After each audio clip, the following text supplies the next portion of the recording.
Hey there, folks. Welcome to our cozy nook of tales and adventures.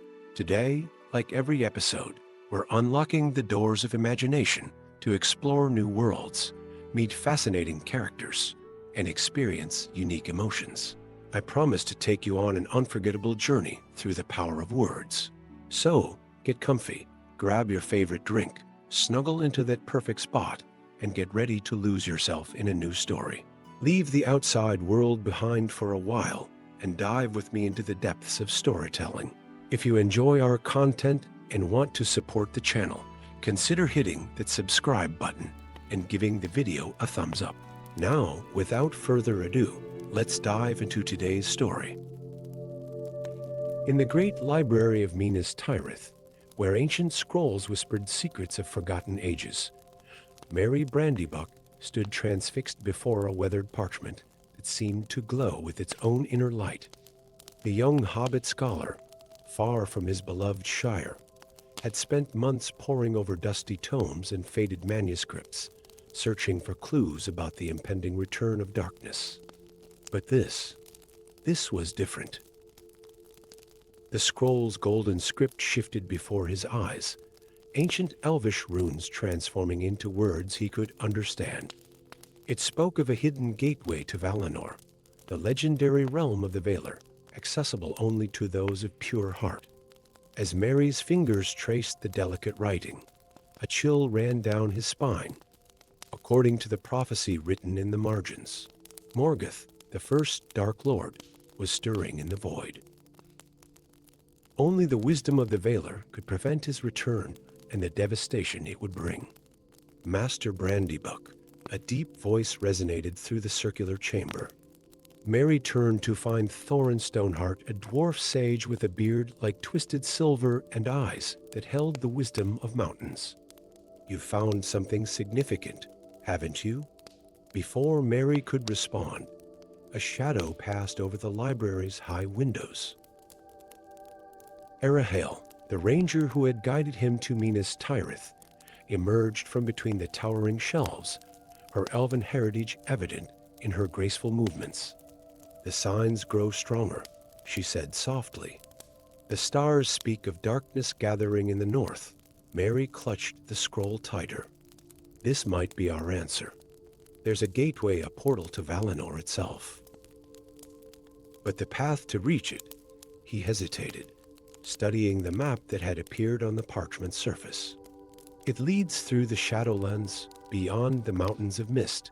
The Shadowlands? A new voice joined their conversation, belonging to Gandalf the Grey, who seemed to materialize from the library's shadows. "No one has traversed those lands since the Second Age. Dark things dwell there, corrupted by ancient magics. Then it's fortunate I'm not going alone," Mary said with unexpected firmness, surprising even himself. The Hobbit's usual scholarly demeanor gave way to something stronger, a determination born of necessity. "The scroll speaks of 4 guardians needed to open the gateway: a child of the earth, a keeper of lore, a wielder of ancient magic, and one of pure heart." Thorin stroked his beard thoughtfully. "A dwarf, an elf, a wizard, and a hobbit. Perhaps not so coincidental that we find ourselves gathered here." As if in response to his words, the scroll's map began to glow brighter, golden lines spreading across its surface like flowing rivers. But they weren't alone in the library anymore. A shuffling sound from behind a nearby bookshelf revealed Pippintook, Mary's closest friend and fellow hobbit, who had apparently followed him all the way from the Shire. "You weren't planning on having an adventure without me, were you?" Pippin asked, emerging with a grin that barely masked his concern. "Someone needs to keep you from getting lost in those books of yours." The company of 5 set out at dawn the next day, the scroll safely tucked in Mary's pack. Their journey took them first through the white streets of Minas Tirith, then across the rolling plains of Rohan, where wild horses ran like wind given form.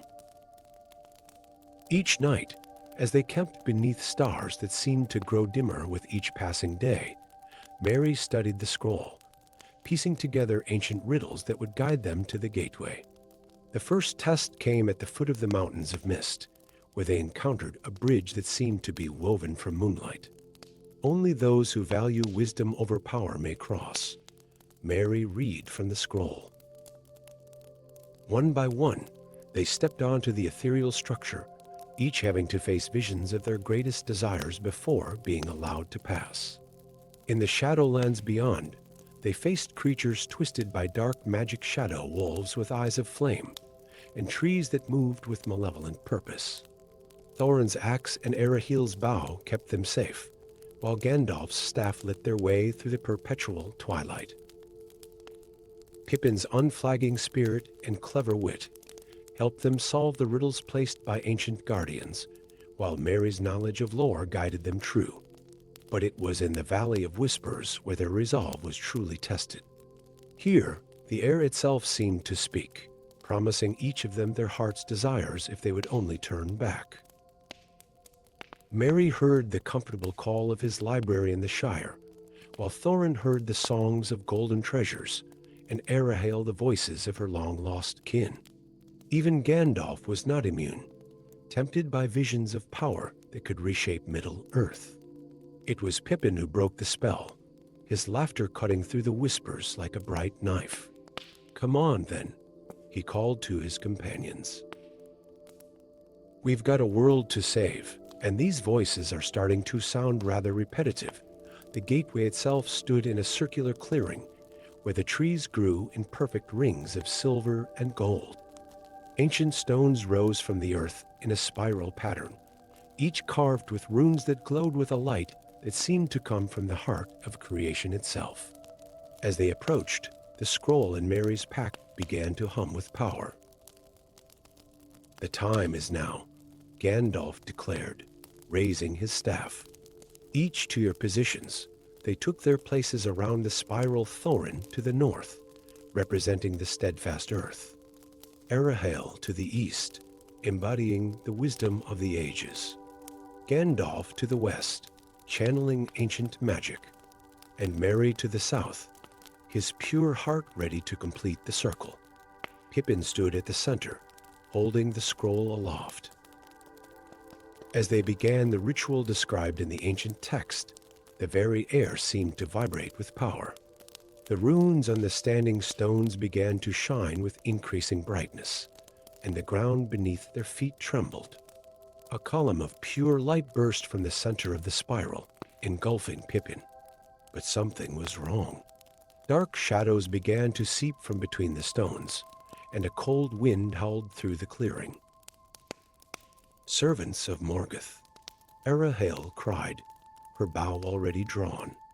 Dark figures emerged from the tree-lined corrupted beings that had once been elves, their faces twisted with malice. "Keep the ritual going," Gandalf commanded, his staff blazing with white fire. "We must complete it." What followed was chaos. While Arahil's arrows and Thorin's axe held back the dark creatures, Gandalf maintained the ritual's power with all his might. Mary felt torn. His position in the ritual was crucial, but Pippin stood alone and vulnerable in the center. Then Mary understood. The scroll hadn't spoken of 4 guardians, but of 5. The pure heart needed wasn't just his own, it was the pure friendship between 2 hobbits that would open the way. Breaking formation, he ran to Pippin's side and grasped the scroll with him. The effect was immediate and spectacular. The light grew blindingly bright, and the air filled with the sound of mighty horns. The dark creatures wailed and fled as a doorway of pure light formed between the ancient stones. Through it, they could see a glimpse of Valinor golden shores and crystal towers rising beneath an ever-dawn sky. From this gateway emerged not the Valar themselves, but their power and wisdom, manifested as a wave of pure light that swept across the land. Where it touched, darkness retreated, and the shadow of Morgoth was pushed back into the void, sealed away more strongly than before. As the light faded and the gateway closed, the five companions found themselves changed. They had glimpsed wonders few mortals had ever seen, and the wisdom of the Veiler had left its mark on each of them. But it was perhaps Mary who understood the greatest lesson, that in the end, it wasn't just ancient magic or profound wisdom that had saved them, but the simple, pure bond of friendship. They returned to Minas Tirith as heroes, though few would ever know the full extent of what they had accomplished. The scroll that had started their journey had transformed into a simple piece of parchment, containing only one message in plain script: the greatest power lies not in magic or might, but in the pure hearts of those who choose to stand together. Mary would later record their adventure in the libraries of both Minas Tirith and the Shire, though many would come to regard it as just another tale. But on quiet evenings, when he and Pippin sat in the garden of Bag End, smoking their pipes and watching the stars twinkle overhead, they would share a knowing look. For they had seen the shores of Valinor, if only for a moment, and they knew that sometimes the greatest adventures are the ones that bring us closest to those we hold dear. Story 2. Dawn had barely touched the rolling hills of Hobbiton when Peregrine Pippin to Cleef's curiosity led him to a discovery that would shake the foundations of Middle-earth. In an ancient hobbit hole, long abandoned and half reclaimed by wild roses, he found a simple copper ring that seemed to whisper secrets when touched by morning light.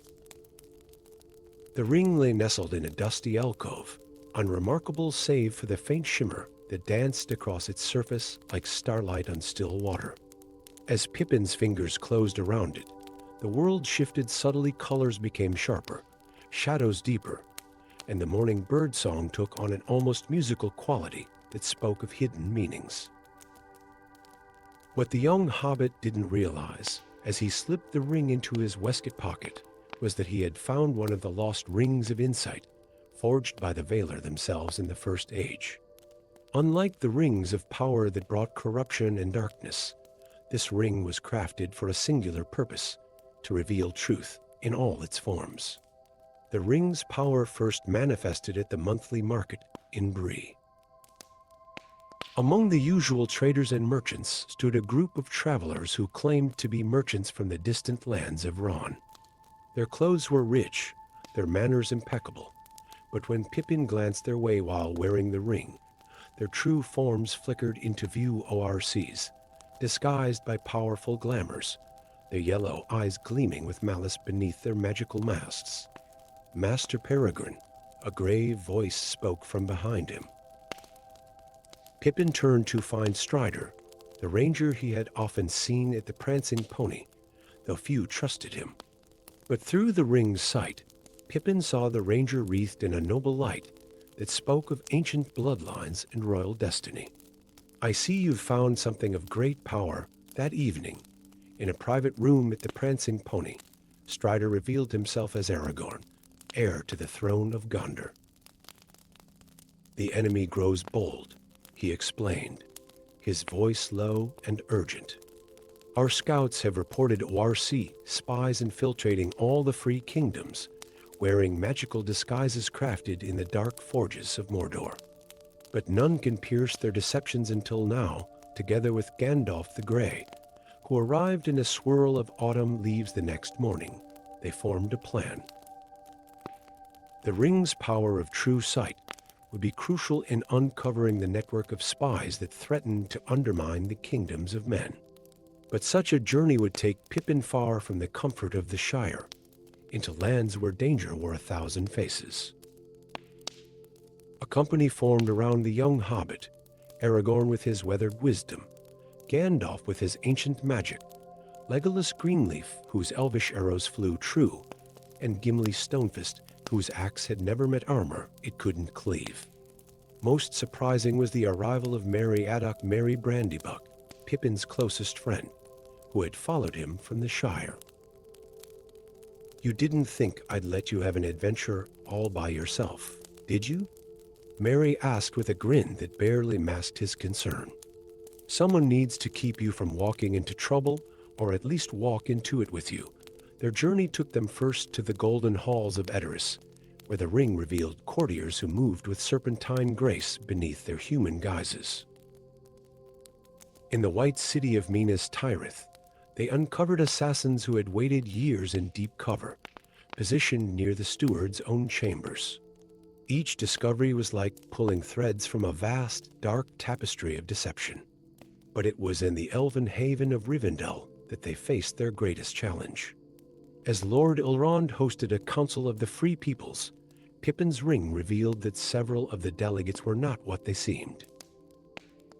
The resulting chaos nearly erupted into violence until Gandalf's staff struck the ground with thunder and Pippin stepped forward to explain what he had seen. "The ring shows only truth," he declared, his hobbit-sized courage filling the grand chamber. "And the truth is that darkness has crept closer than any of us knew. But now we can see it, and what can be seen can be fought." The revelation of spies in their midst united the council in a way that mere words could not have achieved. The Free Peoples of Middle-earth pledged their forces to root out the corruption that had infiltrated their lands.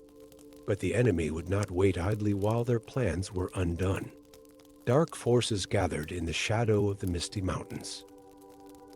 The ORC spies, their covers blown, retreated to join a growing army, led by a figure Pippin's ring revealed as something ancient and terrible in Nazgul, one of the 9 ring wraiths, who had orchestrated the entire spy network. The final battle came on a misty morning in the valleys beneath the mountains. The armies of the Free Peoples faced the gathered forces of darkness, but victory would depend not on strength of arms alone. While the main forces clashed on the battlefield, Pippin and his companions slipped behind enemy lines, guided by the ring's sight through illusions and trap-laden passes. They found the Nazgul in a black tent, surrounded by dark sorcery.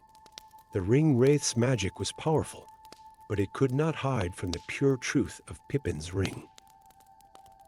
In the ensuing battle, while Aragorn and the others fought off guards, Pippin and Merry managed to reach the altar where the source of the enemy's disguise magic pulsed with dark energy. As Pippin held up his ring, its light of truth met the darkness of the enemy's magic.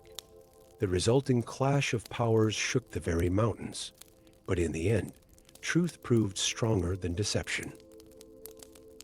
The Nazgul's magic shattered, and across the battlefield, all glamours fell away, revealing the ORC army in its true form.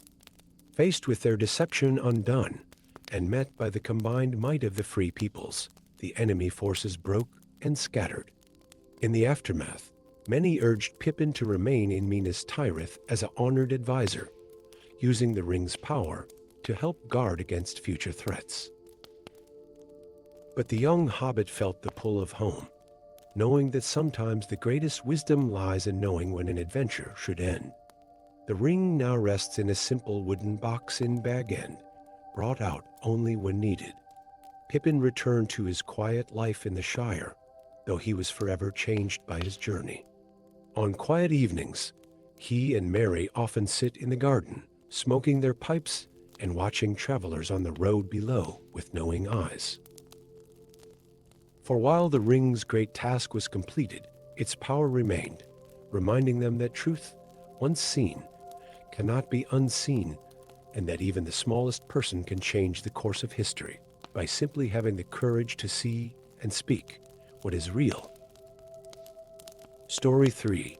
In the cozy kitchen of Bag End, where copper pots hung from wooden beams and the scent of herbs always lingered in the air, Samwise Sam Stonepass discovered an ancient cookbook bound in weathered leather and sealed with elvish silver. The book had belonged to his grandfather, who had once been a cook in the halls of the elven lords, though few had ever believed his tales. As Sam's fingers traced the delicate silver clasps, they sprang open with a musical chime. Inside, written in shimmering ink that seemed to dance like starlight, were recipes unlike any he had ever seen. But it was the final entry that caught his eye, a recipe for the legendary lembas bread, whose magic could heal wounds and restore hope to the weariest of hearts. The discovery couldn't have come at a more crucial time. A mysterious illness had begun spreading through Middle-earth, leaving those afflicted in a state of growing darkness and despair. The rangers brought news of entire villages falling silent, their inhabitants neither dead nor truly alive, but lost in shadow-filled dreams from which they couldn't wake. "It's not natural, this sickness," declared Gandalf the Grey, who had arrived at Bag End in a swirl of autumn leaves after hearing of Sam's discovery. The wizard's eyes gleamed as he studied the ancient recipe. "This is old magic, Sam. The bread of the elves wasn't just food, it was life itself, baked into form, but the recipe's requirements were daunting. Each ingredient had to be gathered under specific conditions. Moonflowers that bloomed only during the full moon in the heart of the old forest, water from the sacred springs of Rivendell, honey from the golden bees of the burnings, and most challenging of all, starlight wheat that grew only in the high valleys near the entrance to the ancient dwarf kingdom of Moria. "You won't have to undertake this task alone," came a musical voice from the garden. There stood Arwen Evenstar, daughter of Elrond, her presence making the simple hobbit garden seem suddenly enchanted. "The elves remember this bread, though we lost the craft of making it long ago. We will help you gather what is needed." And so began Sam's great journey, carrying his grandfather's cookbook in a pack alongside his most trusted cooking pots. With him traveled an unusual company, Arwen with her elvish wisdom, Thorin Oakenbeard, a dwarf mason whose knowledge of the ancient roads would prove invaluable, and most surprisingly, Rosie Cotton, a fellow hobbit whose skill with herbs and growing things was known throughout the Shire. "Someone needs to make sure you don't miss second breakfast," Rosie said with a smile that made Sam's heart flutter, though her eyes held a determination that matched his own. Their first challenge came in the old forest, where the moonflowers grew in glades guarded by trees that walked and whispered in the darkness. Sam discovered that his simple hobbit sense served him well here. The trees responded not to grand gestures or magic, but to politeness and respect. He approached each ancient oak with a bow and a begging your pardon, until the forest itself seemed to bow back, revealing paths to the sacred glades. The waters of Rivendell proved another sort of challenge. Lord Elrond revealed that the sacred springs flowed only for those who could see with their hearts rather than their eyes. Sam spent 3 days and nights by the seemingly dry fountain, not trying to find the water, but rather sharing stories of home and hope with all who passed by. On the dawn of the 4th day, the springs began to flow, responding not to power or wisdom, but to the simple, pure love of life that hobbits embodied.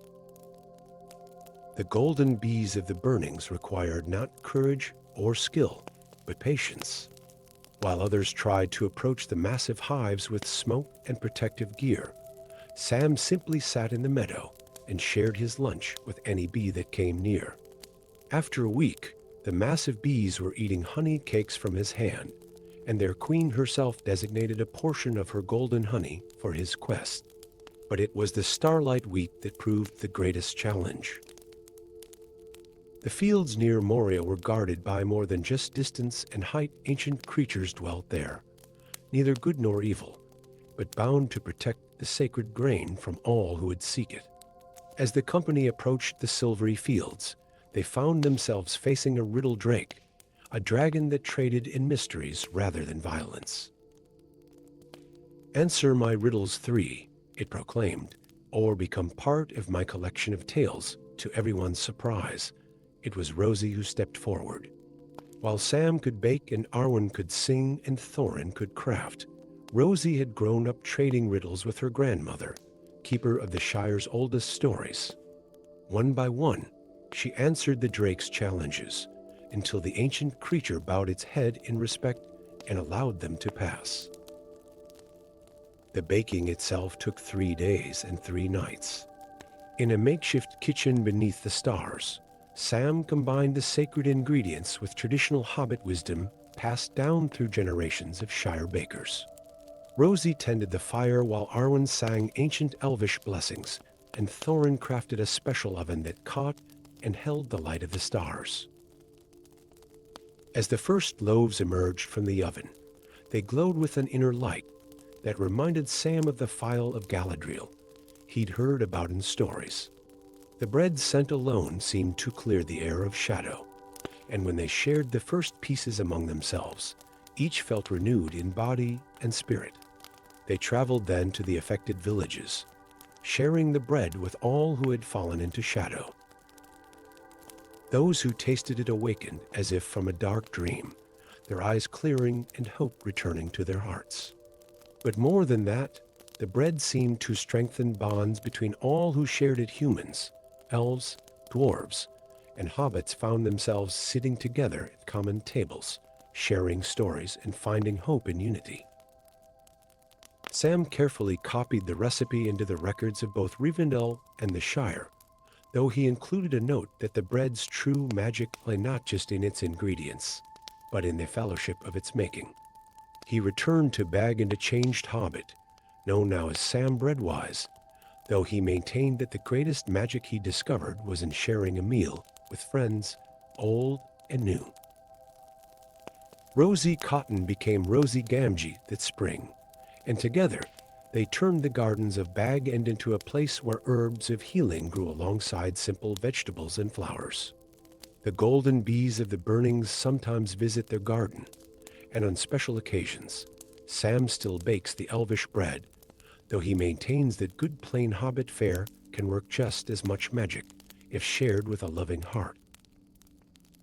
On quiet evenings, when the stars shine bright over the Shire, Sam and Rosie sit in their garden, sharing bread and honey with any who pass by.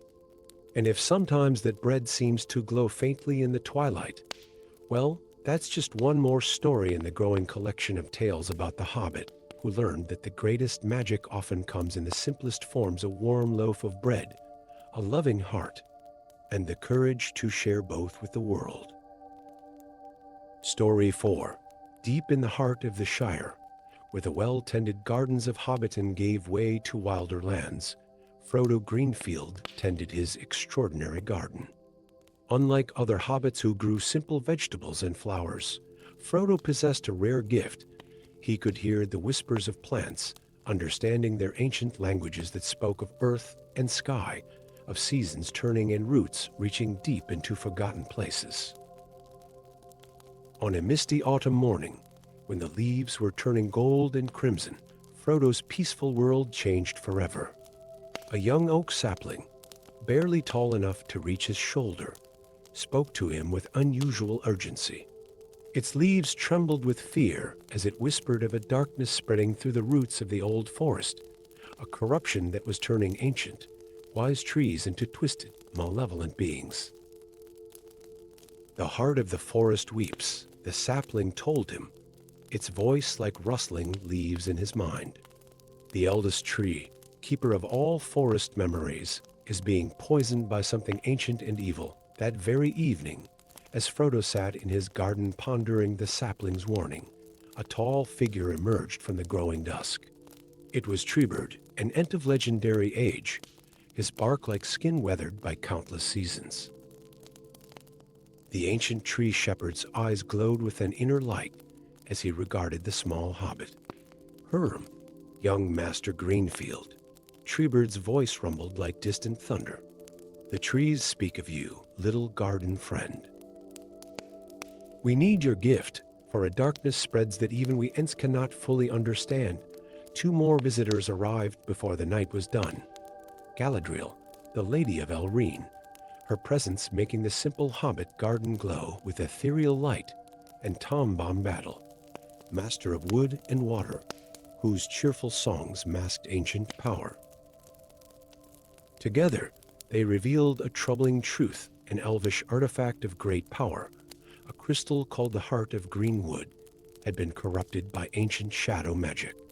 The crystal, once used to nurture and protect the forests of Middle-earth, now spread darkness through the root networks that connected all trees. Only one who can truly hear the tree's song has any hope of reaching the heart of this corruption, Galadriel said, her eyes reflecting starlight. "Will you help us, Frodo Greenfield?" And so began an unprecedented alliance. Frodo, the hobbit gardener who spoke to plants. Treebird, the ancient ent. Nimrodel, a young elf warrior whose bow was crafted from a branch freely given by a Malorn tree. And Fast Root, a surprisingly adventurous young Intwife who had emerged from seclusion to help heal the forests. Their journey took them first through the Shire's borders, where even the usually cheerful hedgerows whispered warnings of shadow and fear.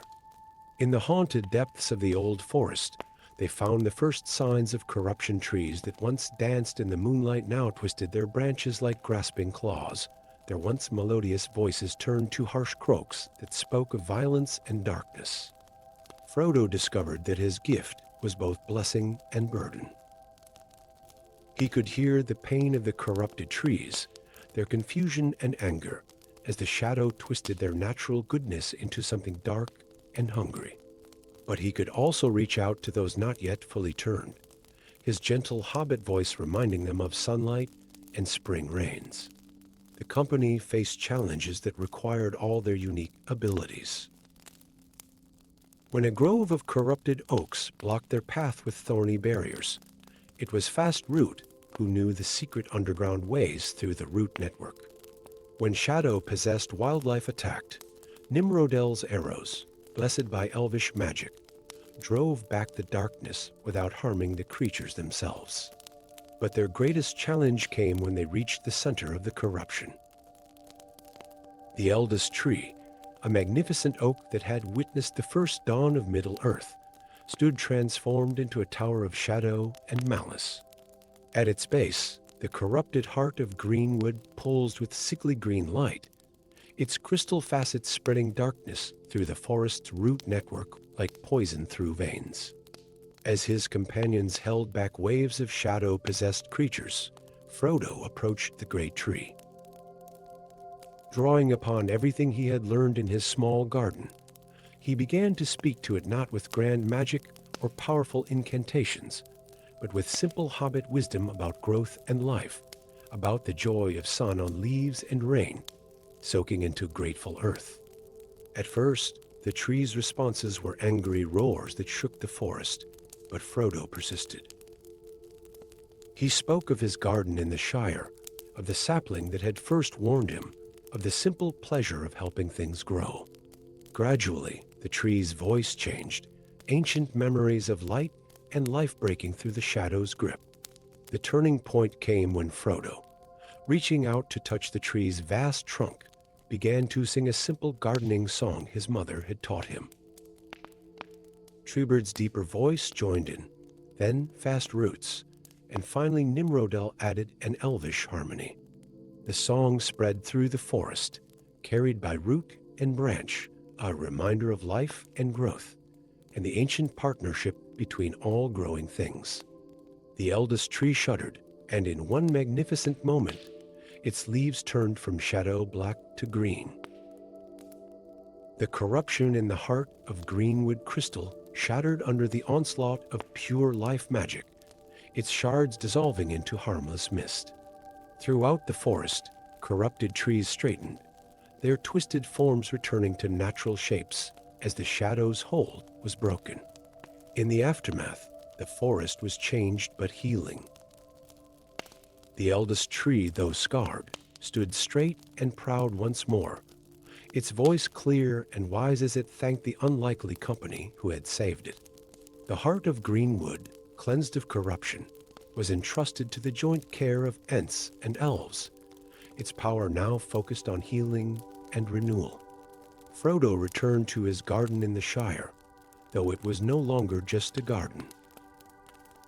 Word spread of his gift, and soon his small plot of land became a place where trees from all over Middle-earth sent seedlings to grow under his care. Young Ents would stop by to learn the simple magics of growth and nurturing, while elvish lorekeepers came to hear the stories his plants could tell. On quiet evenings, Frodo still sits in his garden, listening to the harmonious voices of his plants.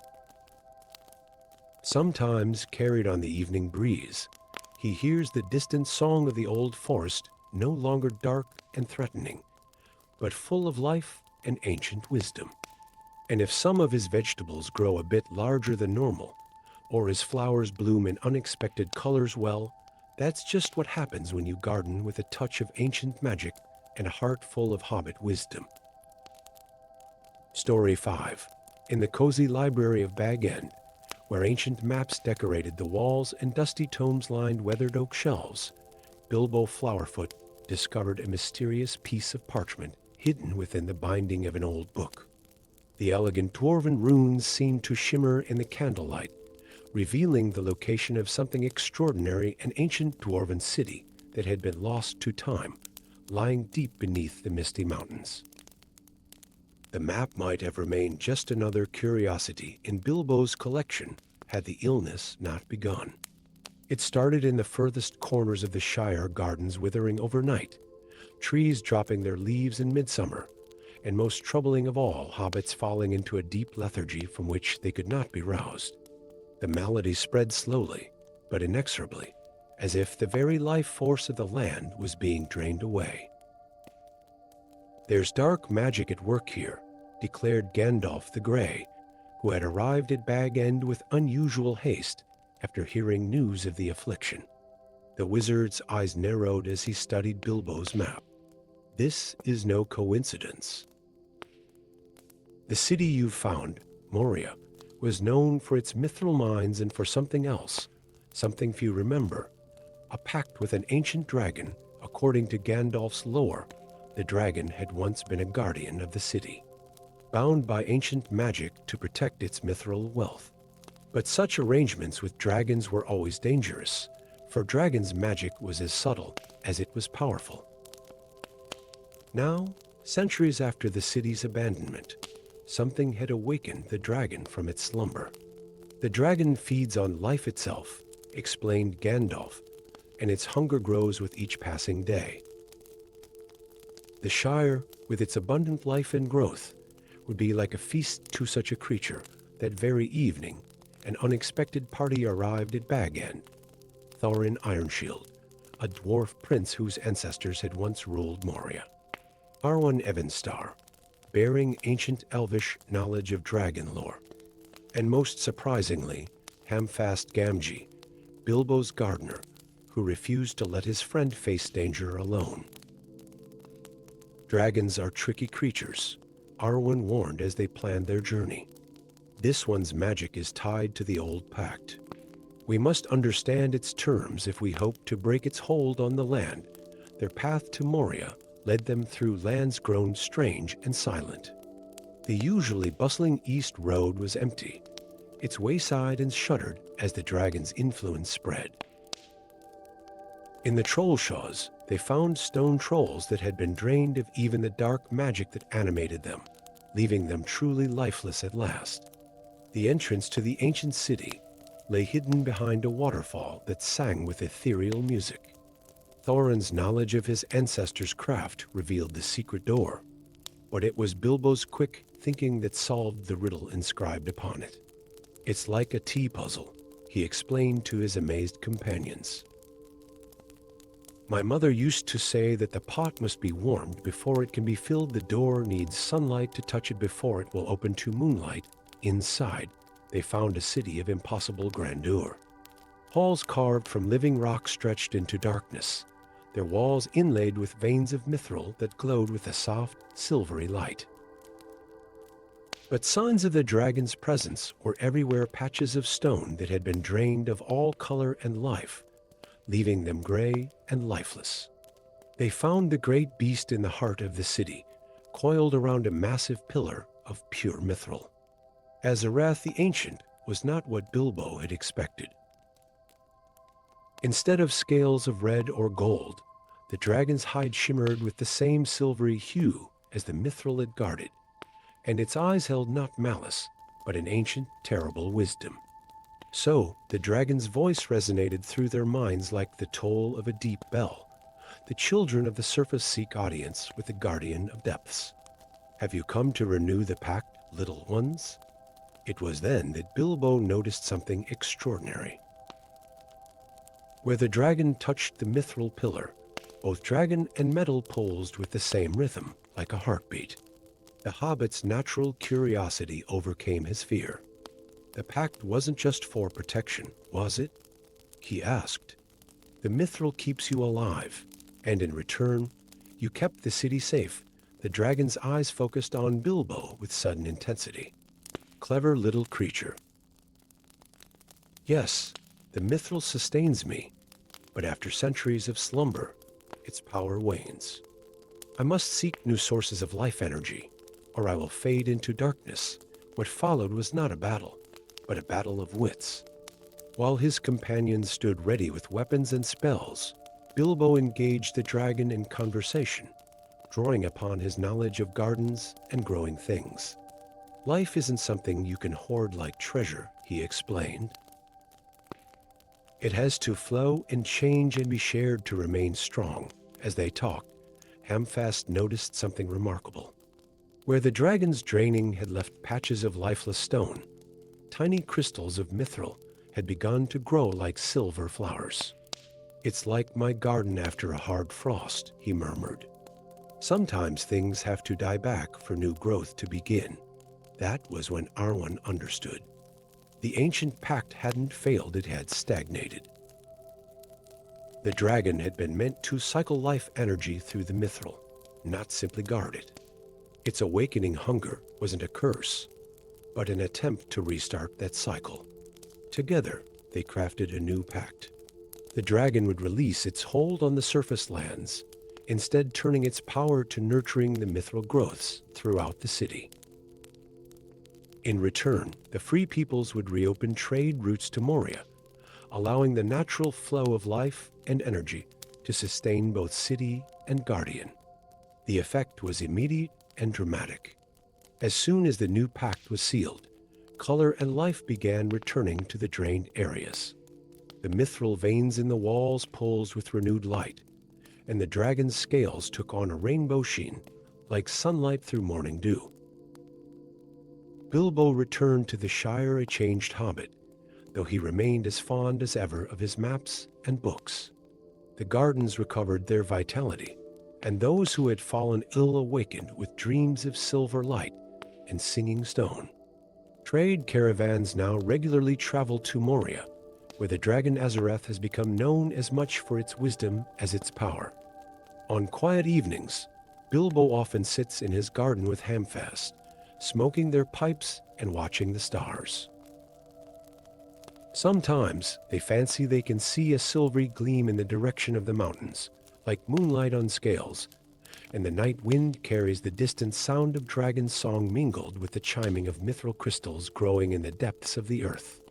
For they learned that sometimes the greatest magic lies not in breaking ancient pacts, but in helping them grow into something new and wonderful. Story 6.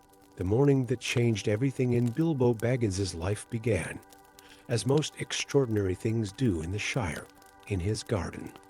While digging for his prized potatoes, his spade struck something that rang like a bell beneath the rich soil.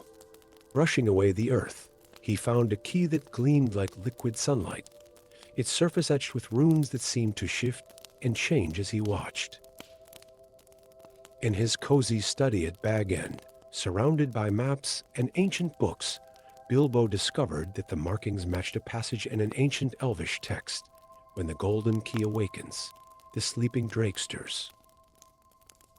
In the heart of the frost-crowned mountains, behind doors that only starlight can reveal, lies the power to save or doom all lands of Middle-earth. That very night, the northern lights danced across the Shire's sky for the first time in living memory. And in their ethereal glow, the key's runes blazed with an inner fire. A map appeared, burned into Bilbo's favorite wooden table, a path leading through the misty mountains to a place marked only as Dragon's Dawn. Bilbo might have dismissed it all as a peculiar dream, had he not received an unexpected visitor the next morning. Gandalf the Grey arrived at his door, his eyes grave beneath his bushy brows. "The dragon Orith stirs in her ancient sleep," the wizard announced without preamble. "And you, my dear Bilbo, have found the key to her chamber. The question is, will you use it to ensure she never wakes, or to seek her aid against a darkness even I cannot face alone?" Thus began Bilbo's journey north, with the golden key hanging from a chain around his neck and Gandalf's warning echoing in his mind. The key will call to others Bilbo, dark forces that would use the dragon's power for their own ends. Trust your hobbit sense, it may prove wiser than all the counsels of the wise.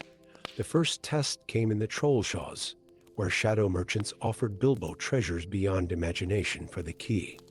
But he remembered his father's words about honest trade and simple pleasures, and their glamours fell away, revealing creatures of mist and malice that fled from his steadfast refusal.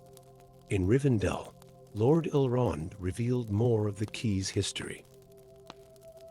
It had been forged in the First Age from a scale of Orith herself, when she was still a guardian of light, rather than a creature of power and slumber. The elves believed that only one with no desire for power could wake her without corrupting her ancient magic. The crossing of the Misty Mountains nearly ended Bilbo's quest before its climax. A storm of supernatural fury battered the peaks, driven by dark forces seeking the key. Lost in the blinding snow, Bilbo found unexpected allies, a family of great eagles who recognized the key's light. They bore him through the storm to their eyrie, where their eldest spoke of ancient memories, of a time when dragons and eagles flew together as guardians of Middle-earth skies. But it was in the depths of the frost-crowned mountains where Bilbo faced his greatest challenge. The entrance to Dragon's Dawn was a sheet of black ice that reflected starlight in impossible patterns. Dark figures emerged from the ice itself, reflections of all that Bilbo could become if he claimed the dragon's power for himself. A mighty warrior, a wise ruler, an immortal being of pure magic. Yet Bilbo saw through these visions with the particular clarity of hobbit kind. A garden that blooms but one season brings more joy than 1,000 years of power. He told the reflections, and the ice shattered at his words, revealing the ancient door. The key grew warm against his chest as he descended into the heart of the mountain. In a vast chamber carved with stories of the First Age, he found Orith. The dragon was crystalline, her scales like faceted diamonds, her form transparent, as ice yet containing galaxies of light within. As Bilbo approached, her eyes opened not with the greed of latter-day dragons, but with the wisdom of the world's dawn. "Little one," she spoke, her voice like wind through crystal caves, "you have brought my key home. But tell me, why do you wake me? What power do you seek?" Bilbo thought of his garden at Bag End, of the simple joy of growing things. "I seek no power," he answered truthfully. "I only wish to tend my garden and read my books. But if darkness threatens all gardens and all books, then even a hobbit must do what he can to preserve them." Orith's crystalline form began to glow with an inner light. "In all the ages since my slumber began, none have answered thus. You speak of small things, yet in them lies the greatest magic of all, the power of life itself. Ever renewing, ever growing, the dragon rose, her form shifting like light through ice. And in that moment, Bilbo understood why she had been one of the world's first guardians. She was not merely a creature of power, but a force of nature itself, as essential as sunlight or spring rain. Together, they emerged from the mountain to find armies of shadow gathering on the plains below. But Orith did not fight them with fire or fury. Instead, at Bilbo's suggestion, she cast her light across the land like the first dawn of spring. Wherever it touched, flowers bloomed through snow, trees stirred with new life, and the shadows simply melted away, unable to exist in the presence of such simple natural magic. When Bilbo finally returned to Bag End, few noticed anything different about the quiet hobbit who loved his garden. But those with keen eyes might have seen that his potatoes grew especially well that year, and that on certain nights the stars seemed to shine with a particular brightness over his hill. The golden key hung above his mantelpiece, its runes now quiet and still. Sometimes on clear nights, Bilbo would see a shimmer like crystal wings high above the Shire, and know that Orith still flew the skies of Middle-earth, not as a weapon against darkness, but as a guardian of all growing things. In his journal, Bilbo wrote only this of his adventure: the greatest magic isn't in grand powers or ancient artifacts, but in the simple things we choose to protect. For in every garden we tend, every tale we tell, every meal we share, we keep alive the light that no darkness can overcome. And if visitors to Bag End sometimes thought they heard crystal chimes on the wind, or saw strange lights like aurora dancing in Bilbo's garden, well, that was just another wonder in a world still full of magic.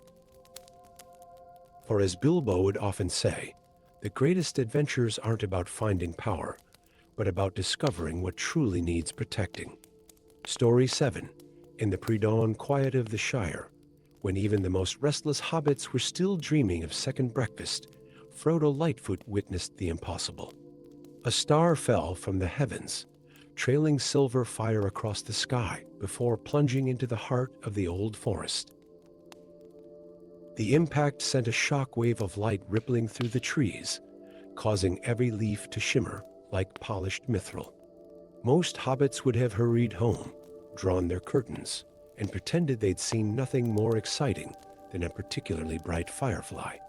But Frodo had always been different. His ability to move unseen, even among his fellow hobbits, had earned him his surname and a reputation for finding trouble, or perhaps trouble finding him. The forest was different in the starlight's wake. Ancient trees bowed their branches to form an archway, leading Frodo to a crater lined with crystals that sang with ethereal voices. At its center lay a fragment of star stuff no larger than a pocket watch, its surface rippling like liquid moonlight. The moment Frodo's fingers touched the crystal, visions flooded his mind. Shadows spreading across Middle-earth like ink in water, creatures of light and shadow locked in an ancient dance, and a distant shore where immortal beings waited with grave expressions. A voice, ancient as the mountains and gentle as starlight, whispered in his thoughts, "The balance falters, star-bearer." The shadow tide rises, and only one with a heart unmarked by power's touch can reach the undying lands. The crystal must be returned before the third moon of winter, or all shall fade to shadow. Thus began a journey unlike any in Hobbit legend. The crystal's magic showed Frodo his path. He would need to reach the Grey Havens and then sail west, following a trail of starlight visible only to him. But the shadow powers had sensed the crystal's awakening, and their servants were already stirring. Frodo's first challenge came at the Brandywine River, where dark shapes moved beneath the water's surface. The river itself seemed to have forgotten its nature, its usually gentle current turning violent and strange. But Frodo remembered old Bilbo's tales about river spirits, and instead of fighting the water, he offered it what any sensible hobbit would. He shared his tea. The simple ceremony, performed on the riverbank with his traveling kettle, seemed to remind the river of its true self, and the shadows beneath its surface retreated. In the Barrow Downs, ancient spirits drawn to the crystal's light tried to trap Frodo in their mounds. But they hadn't counted on a hobbit's resistance to grand enchantments. When they showed him visions of power and glory, Frodo thought instead of his garden back home and the simple pleasure of watching flowers bloom. The honest simplicity of these thoughts caused the spirits to recoil, and some even wept, remembering their own lost innocence. At the Grey Havens, Frodo found an unexpected ally, Arden, the shipwright, who had dreamed of the crystal's return. The ancient elf helped Frodo prepare for the most challenging part of his journey, the sea voyage to the undying lands. The ship they prepared was small, crafted to be sailed by a single hobbit, its sails woven with starlight and its compass attuned to the crystal's song. The sea tested Frodo in ways the land never could. Great serpents rose from the depths, their scales reflecting the crystal's light with hypnotic beauty. Storm giants gathered clouds of shadow, trying to lead him astray. But Frodo discovered that the crystal responded to his hobbit nature in unexpected ways. When he felt lost, he would brew tea in his small cabin, and the steam would form maps in the air. When sea creatures rose to challenge him, he would tell them stories of the Shire, and they would listen, enchanted by tales of a life so different from their own. As he sailed further west, the water began to change, becoming clear as air while the sky turned liquid like the sea. Stars swam past his ship like curious fish, and sometimes he heard distant singing that brought tears to his eyes. Finally, after what seemed like both years and moments, Frodo's ship reached the shores of the undying lands. The beach glowed with an inner light, and the air itself seemed to sing. Waiting for him were the Valar, the guardians of Arda, their forms too beautiful and terrible for mortal eyes to fully comprehend. But when they reached for the crystal, something unexpected happened. The simple magic of hobbit kind, carried in Frodo's heart across the sea, had changed the crystal's nature. Instead of merely containing the shadow, it had transformed it. When Frodo presented it to the Valar, it had become a seed of pure light, one that could grow and spread, pushing back the shadow tied not with force, but with life and growth. The Valar, moved by this simple yet profound magic, decided to honor the hobbit's gift. They planted the crystal seed in the gardens of Valinor, where it grew into a shining tree whose light reached all the way back to Middle-earth, creating a permanent bridge between the mortal lands and the immortal shores. Frodo's return journey was easier, guided by the light of the new star tree. When he finally reached the Shire, few noticed anything different about him, though some said that on quiet nights, they could see starlight pooling in his footprints and that flowers bloomed wherever he walked. He kept a small journal of his journey, but its most important passage wasn't about grand magic or immortal beings. Instead, it read, "The greatest power isn't in the ability to change the world, but in remaining unchanged by power itself." For in the end, it was not the magic of elves or the might of the Valar that turned back the shadow. It was the simple truth that even the smallest light, carried in hope, can illuminate the darkest path, and if sometimes. On clear nights, the stars seemed to shine a bit more brightly over the Shire, while that was just another wonder in a world still full of magic. For as Frodo would often say, the greatest adventures aren't about finding extraordinary things, but about carrying the light of home into dark places. Story 8. The morning sun had barely peeked over the rolling hills of the Shire when Samwise Gamgee noticed something peculiar in his beloved garden at Bag End. His prized tomato seeds, carefully stored in small clay pots for spring planting, were glowing. Not the gentle gleam of morning dew, but a warm golden radiance that seemed to pulse like tiny heartbeats. Sam rubbed his eyes, certain that the early morning light was playing tricks on him. But the glow remained, casting dancing shadows on the weathered pages of The Garden Lore of the Ancients, a book passed down through generations of Gamgees. As he opened the leather-bound volume, worn pages fell open to an illustration he'd never noticed before, seeds identical to his, surrounded by elvish script that shimmered like starlight. "Well, if that don't beat all," Sam whispered, his fingers trembling as they traced the ancient words. The text spoke of the seeds of light, planted by the first hobbits who arrived in Middle-earth. These were no ordinary seeds, but fragments of the light of Valinor itself, given to the halflings by the Valar as a sacred trust. They had the power to heal lands corrupted by darkness, but only when planted by hands that truly loved growing things. As Sam read further, his heart grew heavy. A shadow was spreading across Middle-earth, a corruption that turned fertile soil to ash and clear waters to poison. The book spoke of 4 sacred sites where the seeds of light must be planted before the winter solstice: the heart of Mirkwood, the graves of Argonath, the springs of Nimrodel, and the ancient grove of Fangorn. That very night, dark riders were seen at the borders of the Shire, their horses' hooves leaving trails of withered grass. Sam knew he couldn't wait. Packing his gardening tools, some provisions, and the precious seeds carefully wrapped in elvish silk, he set out before dawn. His only guide was an ancient map in the book, showing paths that hadn't been walked in an age. The journey to Mirkwood tested every ounce of Sam's courage. The once great forest was sick, its trees twisted and hostile.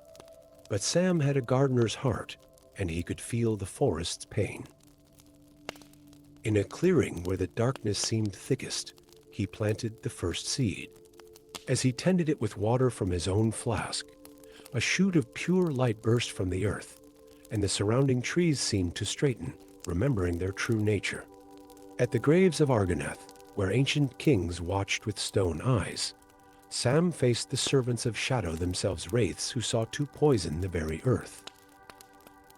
But they hadn't counted on Hobbit determination, nor on the power of Sam's simple garden blessing, passed down from old Bilbo himself. The second seed took root among the king's feet, and its light sent the wraiths fleeing. The springs of Nimrodel posed a different challenge. The sacred waters had turned bitter with grief, and nothing would grow along their banks.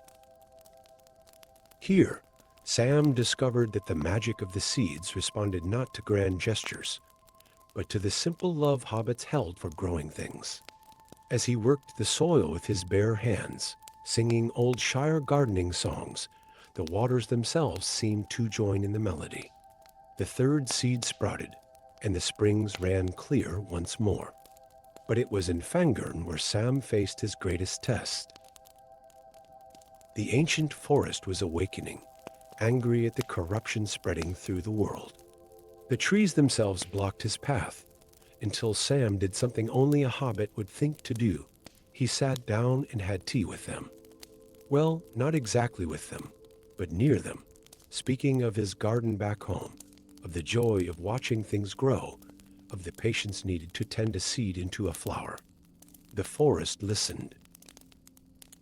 Gradually, the branches lifted, creating a path to the heart of Fangorn.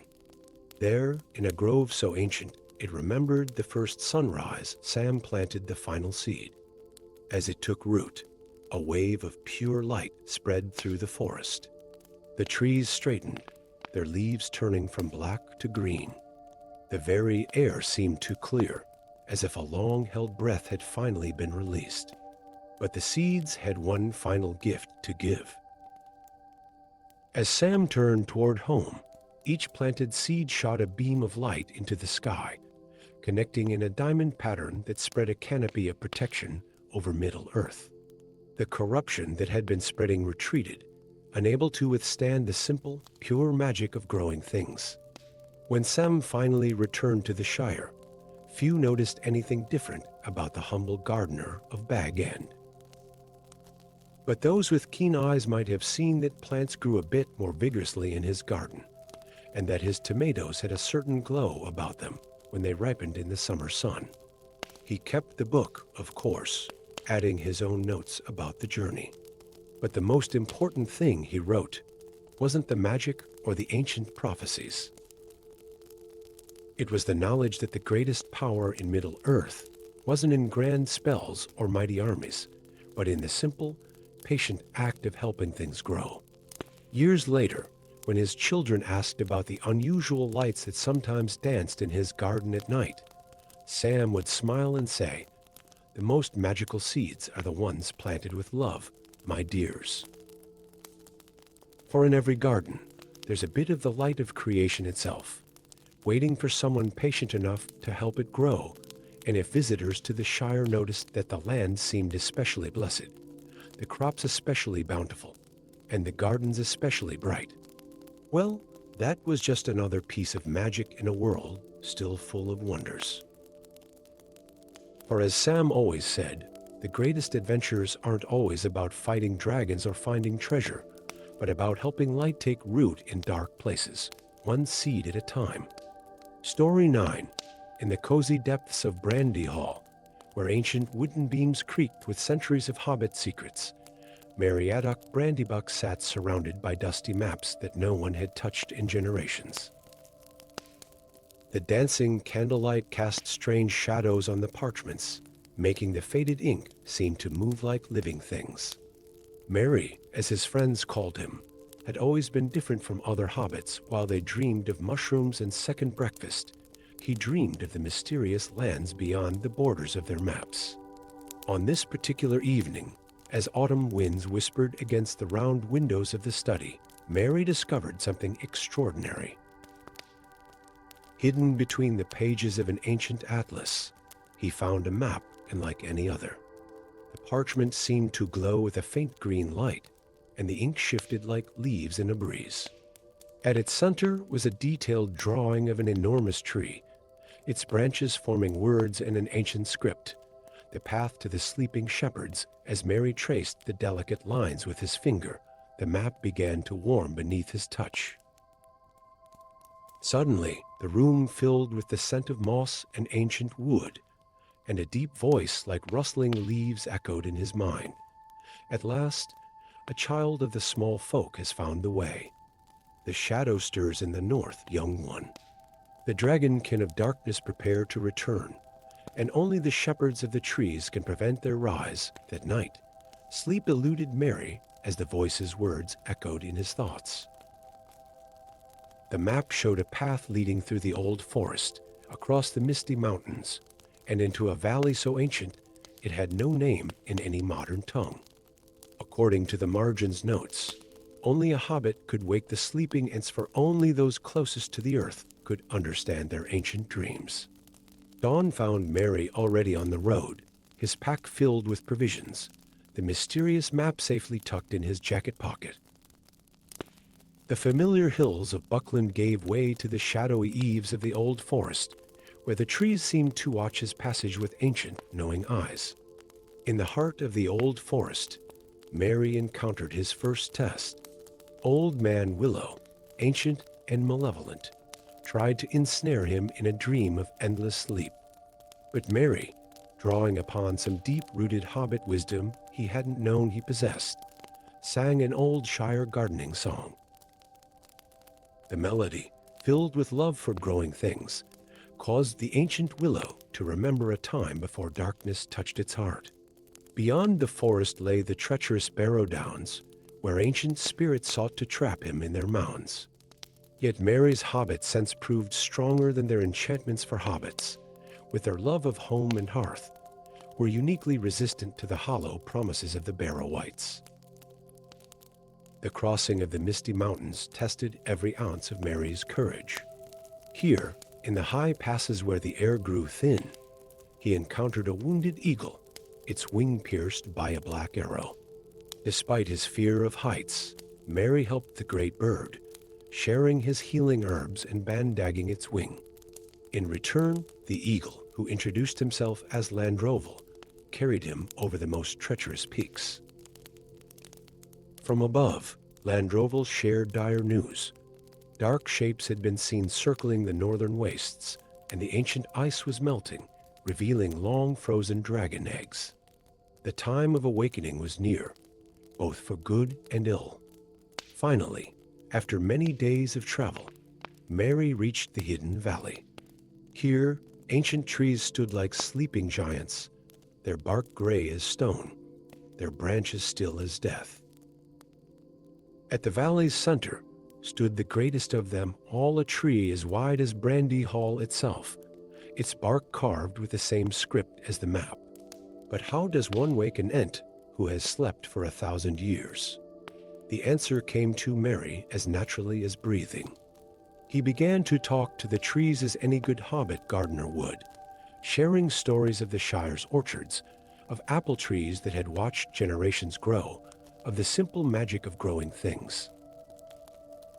Slowly, ever so slowly, the great tree's bark began to crack and shift. Eyes like deep wells of amber opened, and with a sound like an ancient forest creaking in the wind, Treebird, oldest of the Ents, took his first step in a millennium.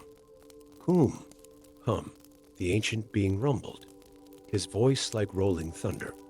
Little hobbit, you have woken us with tales of earth and root, of simple things that grow.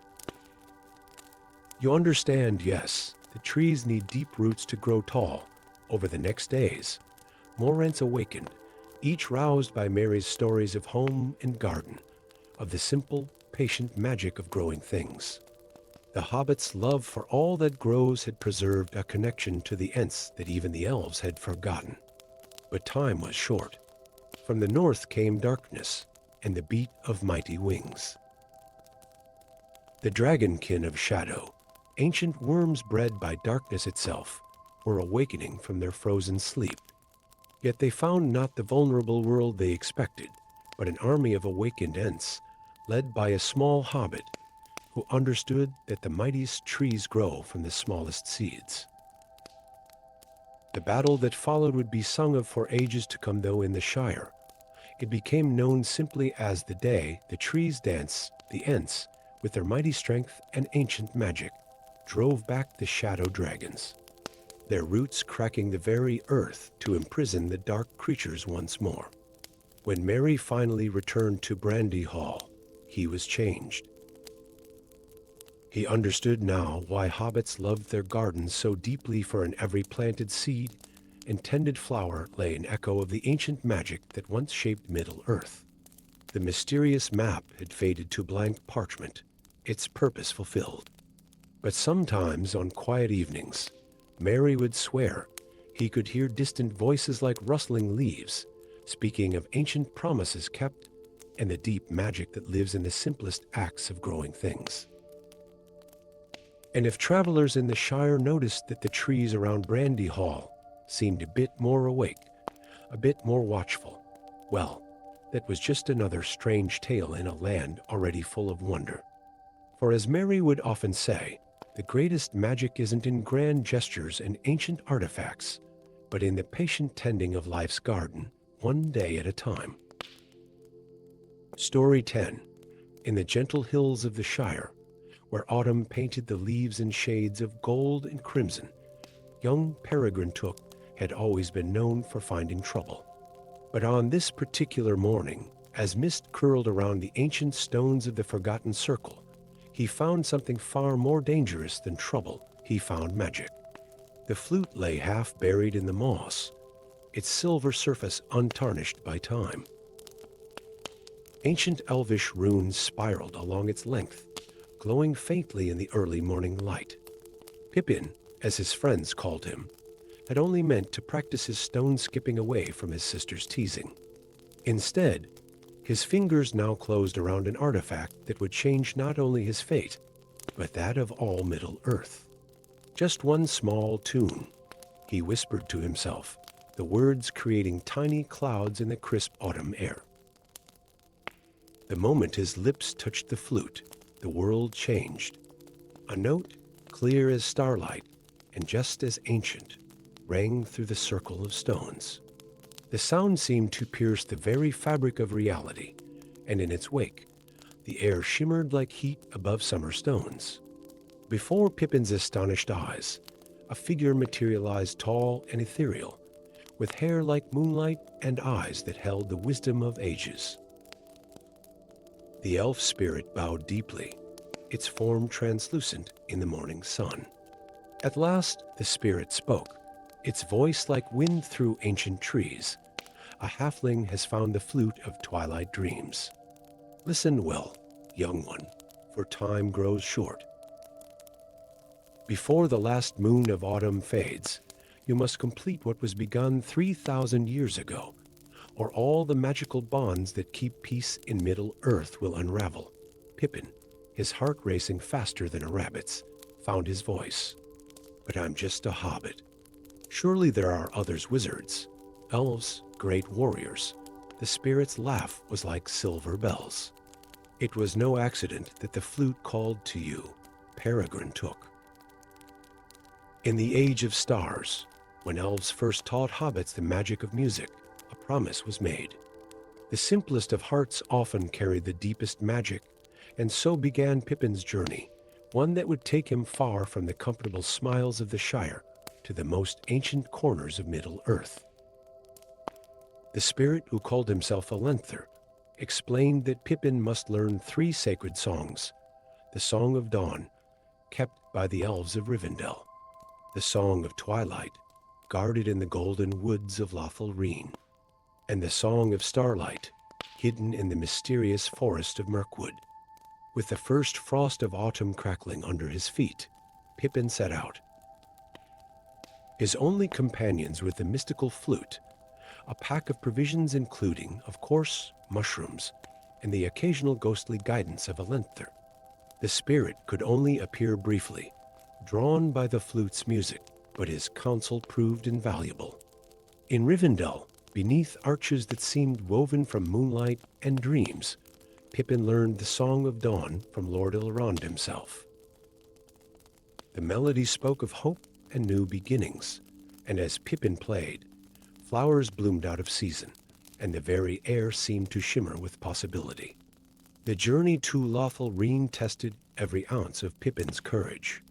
The golden woods were protected by ancient magic, and even with the flute marking him as a chosen one, the path was treacherous.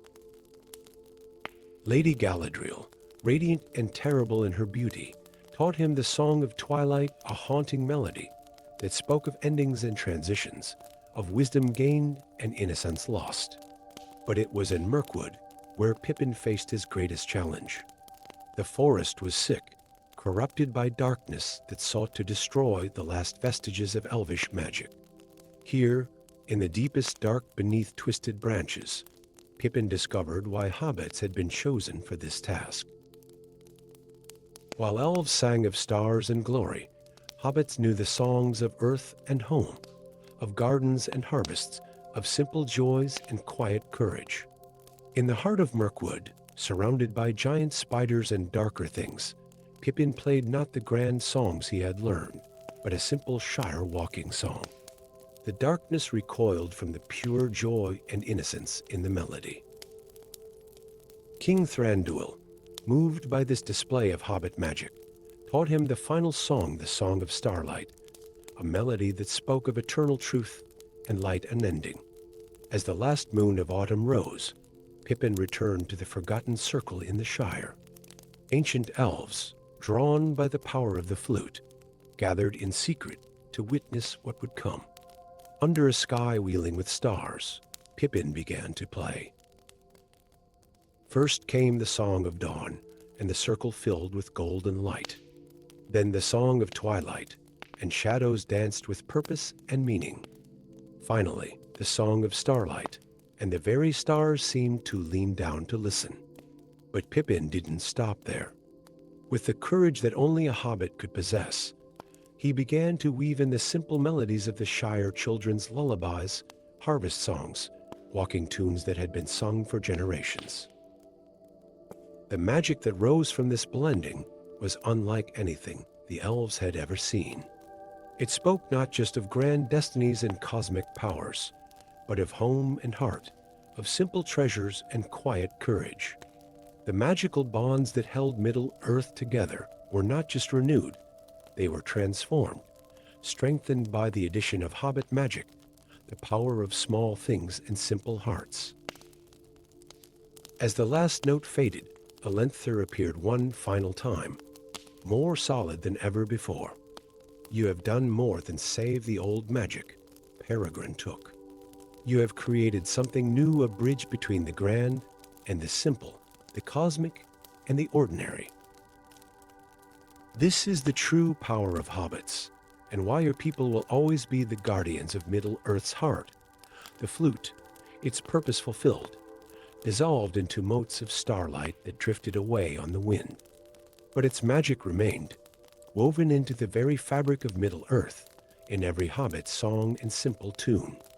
Pippin returned to his normal life in the Shire, but he was changed. He had learned that the greatest magic often hides in the smallest moments, and that even the grandest destinies can turn on something as simple as a hobbit's courage to play a tune. And on quiet evenings, if you listen carefully in the hills of the Shire, you might hear fragments of those ancient songs, woven into hobbit walking tunes and lullabies, a reminder that magic lives not just in the grand and powerful, but in the simple courage of small hearts facing big adventures. For as Pippin would tell his children and grandchildren, sometimes the most important songs are those sung not of great deeds and ancient powers, but of home and heart, and the courage to be exactly who you are.